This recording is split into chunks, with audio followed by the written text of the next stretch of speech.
காலை வணக்கம். நான் உங்கள் வெண்ணிலவன். எண்ணென்றி கொண்டார்க்கும் உய்வுண்டாம் உய்வில்லை செய்நன்றி கொண்ட மகற்கு.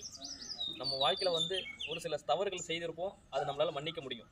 ஆனால் ஒருத்தர் செய்த உதவியை நம்ம மறந்துட்டோம் அப்படின்னா அதுக்கு மன்னிப்பே கிடையாது. அதான் இந்த திருக்குறளோட விளக்கம்.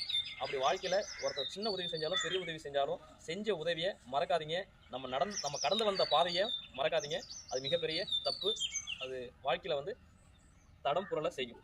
ஓகே, நம்ம இப்போ பார்க்க போகிறது எட்டாவது சுத்து எப்படின்னா, நம்ம ஆறாவது சுத்து கையை சென்டரில் பிடிச்சிக்கிட்டு முன்பக்கமும் பின்பக்கமும் சுற்றிருப்போம். ஓகேங்களா? அதையே கொஞ்சம் உட்காந்த நிலையில் முன்பக்கமும் பின்பக்கமும் சுற்றுறது, அது முன்னாடி போய் பின்னாடி போய் வரணும். அதான் இந்த சுத்தோட அம்சம். இப்போ பாருங்கள், இப்படி பஸ்கி நிலையில் இப்படி ஒரு அரை நிலையில் உட்காந்துக்குங்க. கையை இப்படி வச்சுக்கோங்க. அந்த ஆறாவது சுத்தை இப்படி மேலே சுற்றுறது, தலைக்கு மேலே. ஆறாவது சுத்துக்கும் எட்டாவது சுத்துக்கும் என்ன வித்தியாசம் அப்படின்னா, முன்னாடி சுற்றிட்டு பின்னாடி சுற்றி இப்படி எடுத்திருப்போம். சரிங்களா? பின்னாடி போய் நல்ல கையை பின்னாடி விட்டு சுற்றிருப்போம்.